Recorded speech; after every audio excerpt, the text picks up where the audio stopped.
Գիրք Եզեկիել, գլուխ 21. Եվ Տիրոջ խոսքը եղավ ինձ ասելով. Մարդի որդի, երեսը դեպի Երուսաղեմ արա,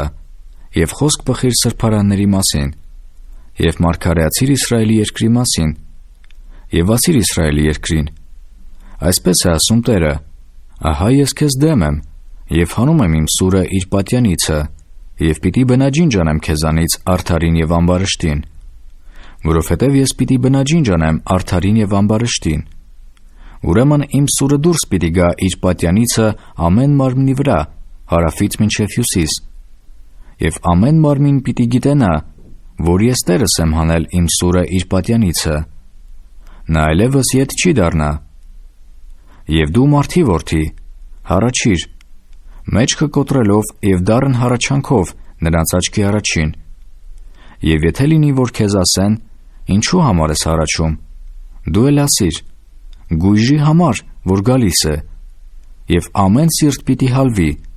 և ամեն ձեռքեր թուլանան, և ամեն հոգի պիտի նվաղե, և ամեն ծունկեր պիտի գնան ջրի պես, ահա կգա և կկատարվի, ասում է Տեր Եհովան։ Եվ Տիրոջ խոսքը եղավ ինձ ասելով. Մարդի որդի, մարգարեացիր և ասիր, այսպես է ասում Տերը. ասիր, սուրը սրվել է, և մաքրվել է, մեծ կոտորած անելու համար է սրվել, փայլելու համար է մաքրվել, կամ ուրախանանք, թե որդուց գավազանը արհամարում է ամեն փայտ։ Բայց նա տվավ նրան մաքրվելու, ձեռքով բռնելու համար, այն սուրը սրվել է, և նա սրբվել է սպանողի ձեռքին դնելու համար։ Աղաղակիր և ողբա, մարդի որդի, որովհետև նա իմ ժողովրդի վրա և Իսրայելի բոլոր իշխանների վրա է։ Նրանք իմ ժողովրդի հետ սուրի են մատնված, դրա համար խփիր ազդրիդ, որովհետև փորձը եղավ, և ինչ, եթե այն անարգող գավազանն էլ չլինի, ասում է Տեր Եհովան։ Եվ դու, մարդի որդի, մարգարեացիր և ծափ զարք, և սուրը պիտի կրկնվի 3 անգամ, այսինքն մահացու վիրավորվածների սուրը, որ է մեծ կոտորածի սուրը, որ շրջապատում է նրանց, սրտերը հալվելու և խոչերը շատանալու համար նրանց բոլոր դռների վրա դրի սուրի երկյուղը։ Ահ, շինվել է փայլելու համար, սրվել է մորթելու համար։ Հավաքվիր, աջ կողմն անցիր, կամ անցկա ձախ կողմը, ուր որ որոշված է երեսդ։ Ես էլ եմ ծափ զարկելու, և իմ սրտմտությունը պիտի հանգստացնեմ, ես Տերս եմ խոսել։ Եվ Տիրոջ խոսքը եղավ ինձ ասելով. Եվ դու, մարդի որդի, դու քեզ համար 2 ճանապարհ պատրաստիր Բաբիլոնի թագավորի սուրը գալու համար, մեկ երկրից պիտի դուրս գան նրանք երկուսն էլ։ Եվ մի տեղ որոշիր, քաղաքի ճանապարհի գլխին որոշիր, մի ճանապարհ պատրաստիր, որ սուրը գա Ամոնի որդկանց Ռաբբան և Հուդայի երկրումը պարսպավոր Երուսաղեմը,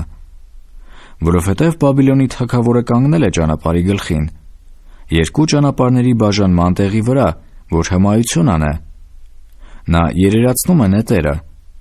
հարցնում է թերափիմներին, մտիկ է տալիս լյարդին, նրա աջ ձեռքին հմայություն կար Երուսաղեմի համար, որ պաշարման մեքենաներ դնեն, բերան բանան պատերազմի աղաղակով, ձայնը բարձրացնեն գոչելով, մեքենաներ դնեն դռների դեմ, հողաբլուրներ կազմեն, մարդկոցներ շինեն։ Բայց սա նրանց աչքի առաջին սնոտի հմայության պես պիտի լինի,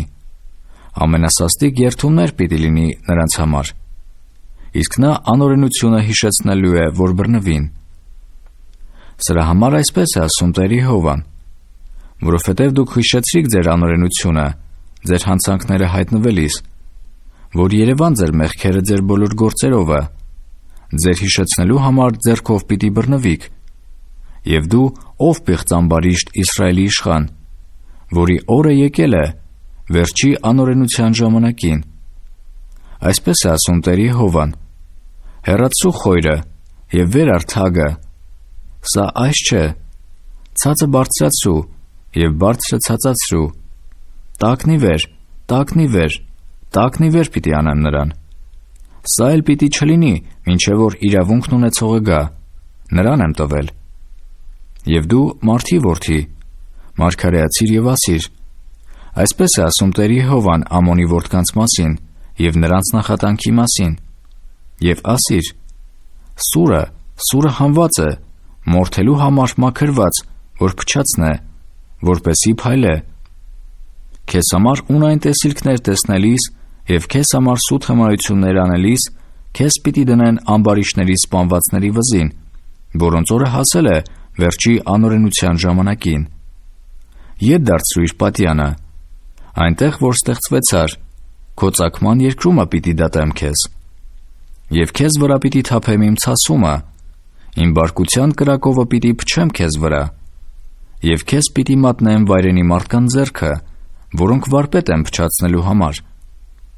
Հրոճարակ պիտի լինես դու, քո արյունը պիտի երկրի մեջտեղը լինի, դու պիտի չհիշվես, որովհետև ես Տերս եմ խոսում։